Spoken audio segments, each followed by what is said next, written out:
Welcome to the Lemons and Pineapples podcast. I'm your host, Emma O'Brien, personal development coach, heart math practitioner, dog photographer, and entrepreneur. In this podcast, I share tools, strategies, and amazing guest interviews to help you improve your mindset and your well-being with a sprinkle of fun and probably some mention of dogs along the way. So without further ado, let's squeeze the day. Hi folks, welcome to episode 50 of the podcast. Today, my guest is Jennifer Schutz, and we're talking about understanding ADHD and the three differences between neurodivergent and neurotypical people. First, a bit about Jen. She's a highly experienced nurse practitioner and the founder of Willow Tree Parenting. With over 10 years of first-hand experience raising 3 neurodivergent children, she coaches parents through the challenges of raising their own neurodiverse kids. Welcome to the podcast, Jen. Hi, Emma. Thank you so much for having me. It's great to have you here, and I'm excited for our conversation today because I think ADHD is a hot topic at the moment. So I'm excited to dive into it a little bit more. Could you kick us off by sharing exactly what ADHD is? Yeah, absolutely. ADHD there's kind of this new kind of buzzword that's going around like neurodiversity, which encompasses a bunch of, different diagnoses. But ADHD is, so I'm from the United States. So here in the United States, it's specific under a medical diagnosis that encompasses either your hyperactivity and or inattentive ADHD, or somebody who can have both. So it's called combined ADHD. And it really is just this area of our brain, our prefrontal cortex, that people who have struggles with it has executive function challenges. So for neurotypicals, those challenges aren't there. We can all struggle with procrastination or like being forgetful, but for people with ADHD, they really, really struggle with these 13 different executive function skills. Thanks. I think it's good to have a definition of it because, like I say, lots of people are talking about it. I think there's more and more people being diagnosed with it, especially as adults. So I'm curious as to your take on, has ADHD always been around, or is it something that we're seeing more and more because of the way we're living now? What's your take on that? Oh, that is an excellent question. It has always been around. Way back. That's a really great question of when it was first introduced. But I think now that we are living in this society where we've actually been working from home, kids were, on Zoom for school, unfortunately online. And I think people are opening up our eyes and realizing like we do have these differences and they've all been kind of brushed under the rug. So I think part of it also has to do, and this is another like hot topic that I'm not even going to jump on, but, with social media, and we just live a completely different way than we did, 40, 50 years ago. So I think it's just becoming more apparent. Yes, I wondered, and I think, we've got kids with growing up with iPads and technology, and I guess that shapes the way a child's brain develops. Whereas, when I was younger, and I'm sure the same for you, you were kind of the front door was opened and off you went. See you at tea time or when you're hungry or what have you, and you'd go out playing and exploring. And I just don't think that happens so much anymore. No, and I'm a mental health provider, and I see children all the time with different diagnoses, but definitely like ADHD and executive function is just my love. I have 3 kids in that realm, and unfortunately, these kids are sedentary. They're like just Mm. hooked to, and we learn this way too. And us as adults also, we are hooked to the computer age, and we're always hooked with either our phones or we're on the computer, like whatever business you're in. And so when I see kids in my practice, number one thing that I say is you need to get out and exercise. You need to have some sort of movement every day because it really does change the neurochemicals in our brain, and it actually helps us focus. So what you said was just spot on, is that we were very active when we were growing up, always moving. And these kids these days, unfortunately, don't have that. Yeah. Yeah, I Yeah. think it's a sign of the times, really, of where we're going with technology and things. But anyway, that's probably again another slightly different conversation to be having. So you've talked about 13 different executive functioning challenges that people with who are neurodivergent have. Could you tell Mhm. me about the top three major differences you see between neurodivergent and neurotypical people? Yeah, we kind of dialed it in for us to kind of chat about ta it's called task initiation. So people with ADHD really struggle to start a project or a work task or a school project. Another one is procrastination, which kind of goes hand in hand with task initiation and then completing that task. So some people just can't persist and finish. They get distracted and they just like, oh, I'll do that later. And then prioritizing and planning is a really big struggle for some people too. Yeah, and that's quite a bundle of things that make it difficult to get going with doing things. And I imagine that is those three challenges in particular must erode self-confidence for people. Oh, yes. I mean, that and just the overwhelm and anxiety it brings on, especially for adults who are, high school, college, and young adults who get diagnosed later in life. Really, there's studies that show that they really struggle with their self-confidence. They're overly anxious because they don't understand what is going on. Like, why can't I do this? And Mm. even like teenage girls and college girls in particular who aren't diagnosed because they are good students or they fly under the radar. They really internally have mental health struggles and can fall into the depressive category as well because they just don't understand. I hate to use the term, but like what's wrong with me, but I see people coming in all the time who are like, why can't I do this? My friends can do this. And I'm like, it is not your fault. And so, when um, these people kind of get diagnosed later in life, it's like a light bulb moment, like, thank you so much. Yeah. Yeah, and I think I've heard that with talking to people that it's sometimes it's just the diagnosis in itself is a way of going, oh, that's why I'm doing Mhm. this or I'm struggling with this. And I think, but my opinion on it really is that a diagnosis is one thing, and that's great. But what do we do then? So you're diagnosed with ADHD and you struggle with procrastination. How do you work with the ADHD to then have a means of not procrastinating anymore? Could you talk a little bit more about that? Yes. So like I said, like at the beginning, there's so many different executive function skills. Some people, and think of ADHD kind of on a spectrum where some people can just have almost like a mild form where they struggle with some of the executive function skills, but with developing skills and strategies, they've learned how to deal with it, and they kind of almost have like these hacks that help them.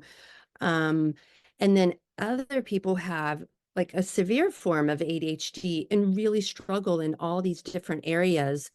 And those those folks either need to have these hacks, but some people also need to have the medication on top of that to really be able to do their daily tasks and habits and to get through life, so they can graduate from high school, college, have a profession. And so studies have also shown that people who are more creative actually are those who have ADHD. So entrepreneurs, artists, um, there's, sports figures, but kind of the creative types um, also have like a higher rate of ADHD. That's very interesting. And I guess it's different bits of the brain connecting together. And I know I've got one of my coaching clients who has ADHD, and she says to me, I have absolutely no problem coming up with 50 million ideas for something. But then the getting started with them and knowing where to start with them becomes difficult. So could you share a couple of hacks for somebody like that who's got ADHD and has 10 ideas and has picked one, but is kind of paralyzed in, I've managed to pick one, which is probably an achievement in itself. Now what? Yes. Yes. The paralyze is like just a gold word for people who just cannot get started. So for task initiation, so some ways to start, I like to tell people just to get it out, brain dump it all out, especially for the one that you just referred to. Like all that is twirling in their head and it just ping pong, and it gets overwhelming. Like you said, they get paralyzed and then they forget. So, another aspect of ADHD is being forgetful. And so it's like, oh my gosh, I had this really great idea and now I forget what it was. So brain dump it all out. And it actually helps with the overwhelm. And then if it's a larger task, break it down into smaller, tiny chunks. So I tell people, like, you have this mountain of a task, then you break it down into like a boulder, and you want to do these boulders and then break it down into pebbles, little rocks, like just keep going down until you can feel like, oh, I can do this. Like I can just focus on the sand down here, and then I can go to the pebble and not look at this huge mountain. I and to be completely transparent, I have a mild form of inattentive ADHD, and I actually do break it down into stickies because I'm such a visual person. And a lot of people with ADHD are visual learners as well. And so I have on my wall, I'll have like um, stickies broken down, and that they're all color coded for each task that I need to do. So I can look and say, okay, I'm going to do green today. Um, and also for people with ADHD is to start with the easiest goal. I don't know if you've heard this book. It's a pretty old book, but it's called Eat That Frog. I've Have you heard of it? heard of the title. I've not read the book. Okay, so it's this book that says like you start with the biggest task. You want to get it out of the way. Well, for neurotypicals, that's great, but for people with ADHD, that's way too overwhelming. And to use that kind of the paralyzing that you said is to actually start with the smaller, easiest ones because it actually helps with the dopamine, feeling good about ourselves. Yeah. Yeah, and I think that's really interesting because this was a conversation I also had with this client, and I'm coming at it from my pragmatic, practical, action orientated brain with just start with the shittiest task you've got for the day, and then it just gets easier after that. So that's how I approach stuff. So if I've got a mountain of things to do, I'm generally much better. The earlier I start, the better. As the day wears on, my ability to function sort of wanes. So, but I will start with the thing I least want to do. Then it's done. And it's very interesting for me that what you're saying for neurodivergent people, it needs to be the opposite. Start with the absolute easiest thing you can do, and then work your way up to the more challenging tasks. Yeah. Because it's this neurochemical in the brain is that when you like do the smaller task, you feel like a win, and then you get this release of dopamine. It's like this hit and this celebration of like, yes, I did it. And so it made that task worth it because it feels good. And I tell my clients that you need to celebrate even the smallest little thing. Do a little celebration because you're actually kind of gamifying what the tasks to do. So ADHD brain, the worst thing for them, the kryptonite is a boring task. So you have to gamify it in order to keep to keep going. It's Yeah. like these little hacks that we need to do for ourselves. Yeah.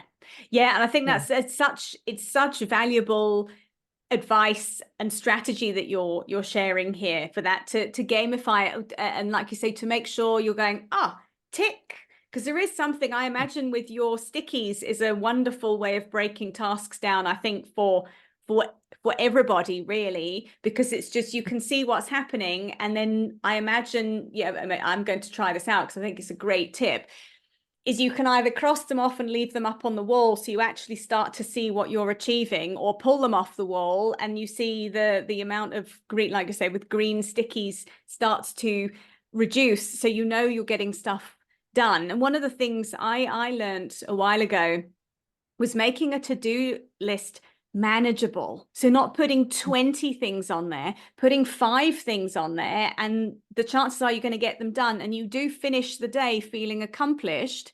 And then you start the next day, feeling like I can do this. Whereas I think often people tend to have a to-do list that's got too much on, it's too jumbled. You don't get it all done. It moves over to the next day, and it just, that overwhelm builds and builds and builds, which is, like you say, I think all of us are looking for a dopamine hit. It's why we scroll social media, isn't it? And to be able to set yourself up for success rather than be hard on yourself. And I imagine for neurodivergent people, there is a lot of self-talk that's very negative. Absolutely. It's this shame cycle. I mean, we all get it. It doesn't matter if you're neurodivergent or neurotypical, especially as women, we do this negative shame talk. But those who have neurodivergence, they hear 9 times more negative feedback a day than neurotypicals.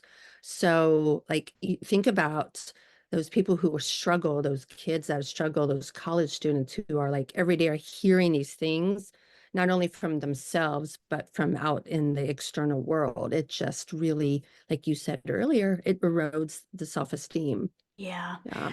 And that's very hard because it makes it harder and harder to start and harder to put yourself out to do things if your self-esteem is through the floor.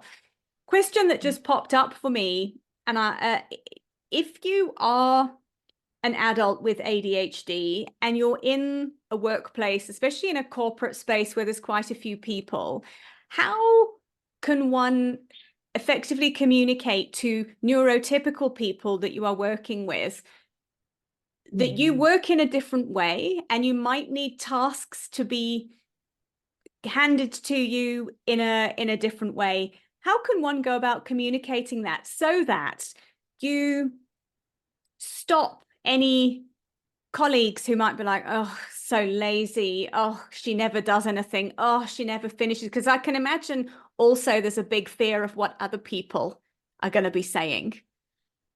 Yeah. Oh, that is a beautiful question. Um, and just very thoughtful because that word lazy really just grates on my nerves for anybody to be called that. Um, and this is actually a tricky thing, and it's very a personal for each person if they want to share with their colleagues, with their boss, their manager. Some people feel comfortable like, hey, I have ADHD.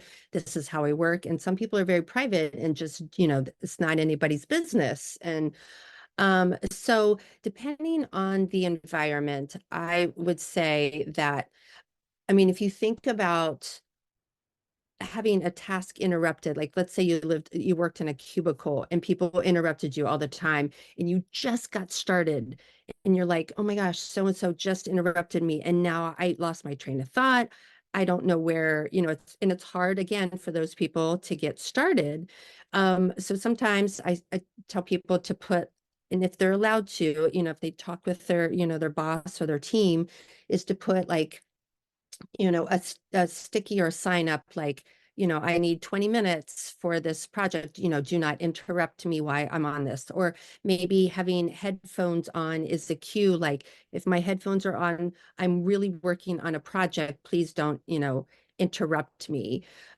So, finding out what's best for that person and how long they need to stay focused. The ADHD brain has a hard time focusing for a very long period of time. So typically it's, 20 to 30 minutes is, what they say is normal because the brain starts to have this fade Yeah. with the task that they're on. So to like kind of come up with strategies that, okay, I know I can go through this. I'll just tell, my partner over here, please don't, interrupt me for the next 20 minutes because I really want to get this task going. Yeah. Yeah. And I think it's this is a super piece of advice. And I think it's being one thing I share with my coaching clients is we have to be able to ask for what we want and what we need in life. And it doesn't have to be confrontational or combative with that, but to say to people, folks, I'm busy with something.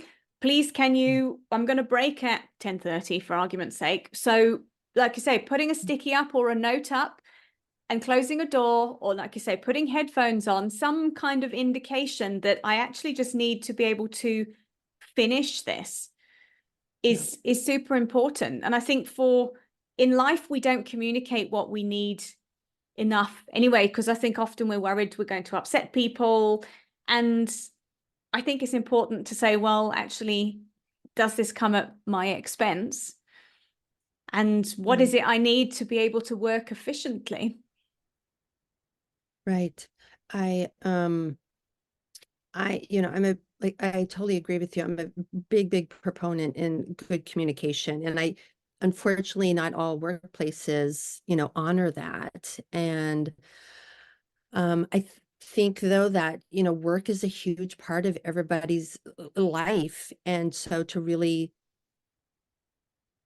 ask for what you want and try to find the environment that is a good fit for you, because if you're really miserable at your job, then you're not going to flourish no matter all the hacks or all the strategy you have. Um, so, Yeah. try to find an environment that is, and I think there's a lot of, like we started up, like there's so much buzz and so much talk about neurodiversity that there are actually organizations now that are, it's called neuroaffirming, which means that they're more inclusive and they're becoming more open and they're doing trainings so everybody can understand that we don't all think the same, Yes.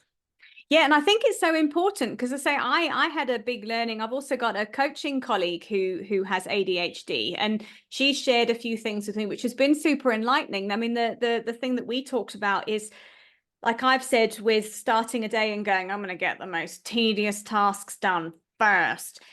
Is it would be pointless me coaching a client who has ADHD who is stuck and saying to them, just get on with it, because it just isn't going to work. So it's great to have an understanding. And I think it's important that workplaces are starting to educate the neurotypical people about the different ways of working. Because like I say, we are all different. And it is about understanding ways, because then we work together and get more efficient as well.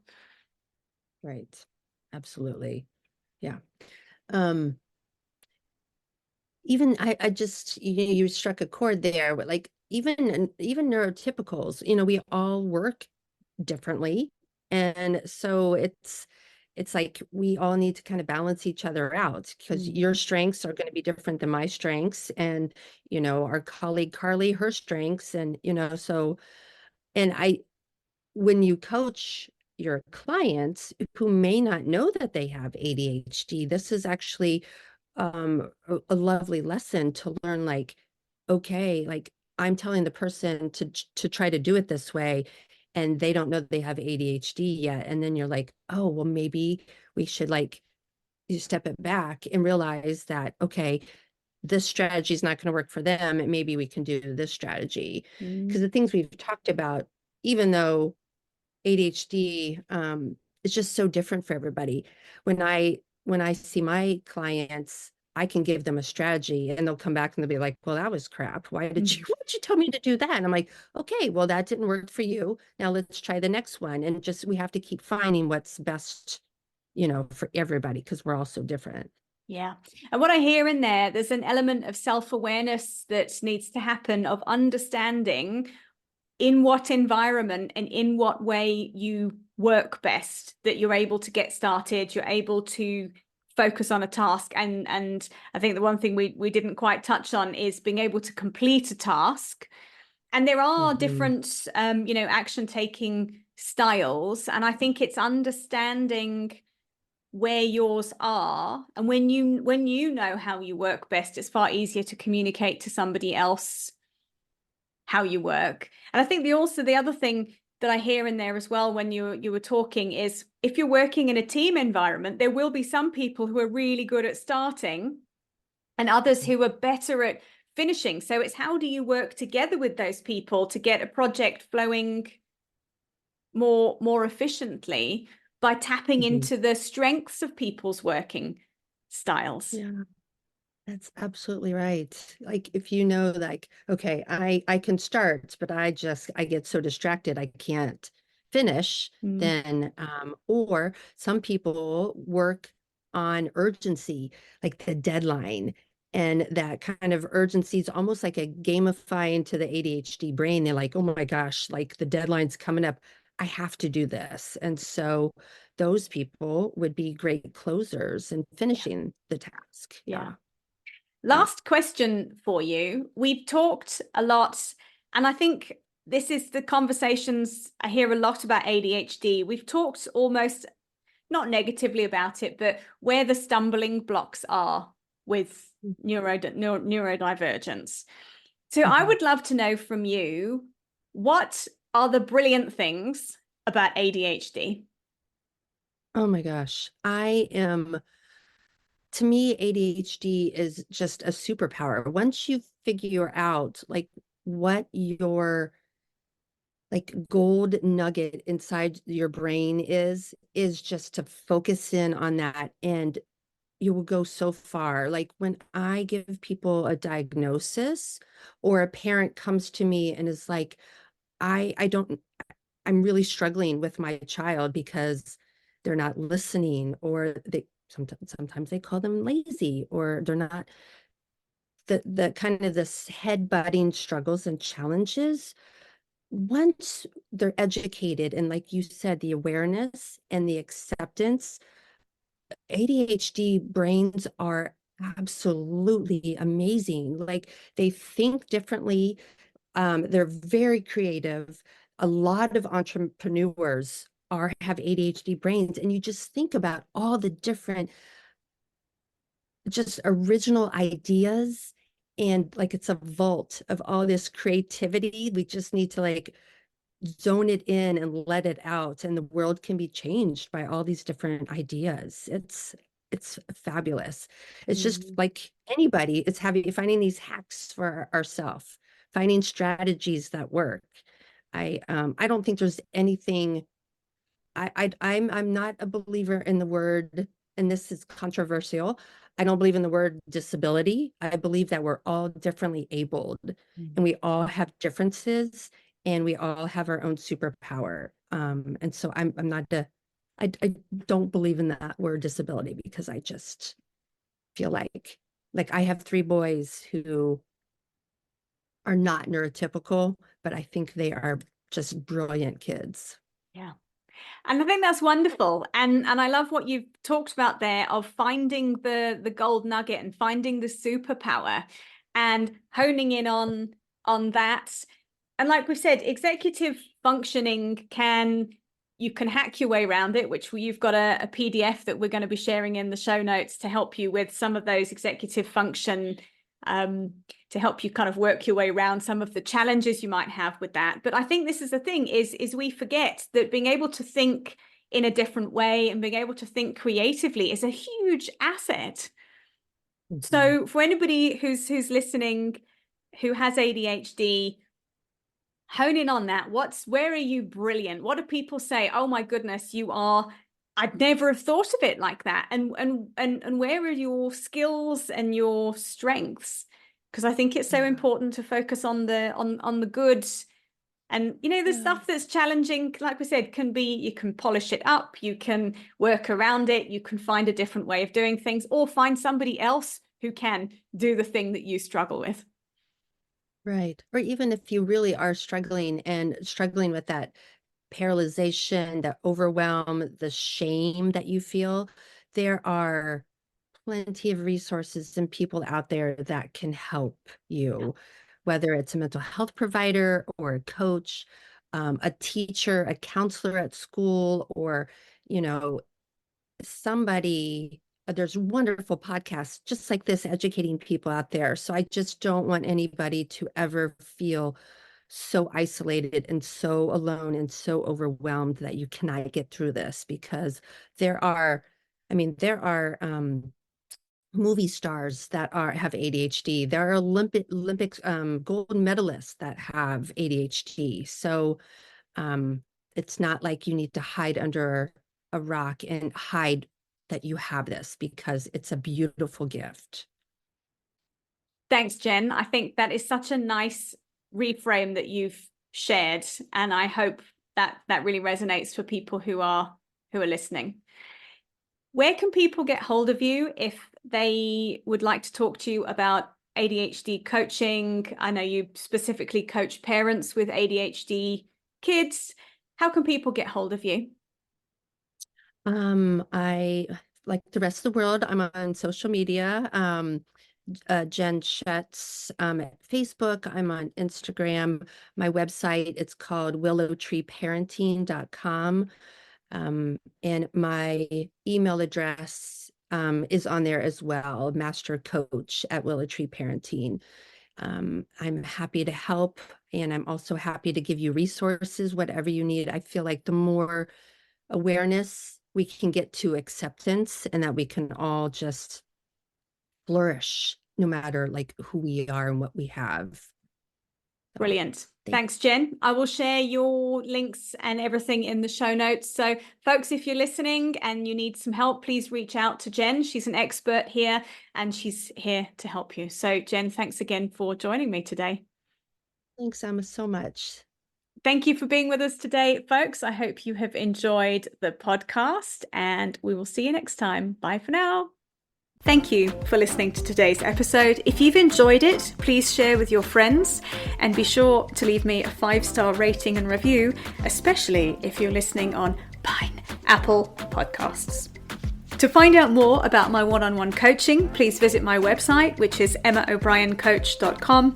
And remember, folks, when life gives you lemons, you can always choose another fruit. See you next time.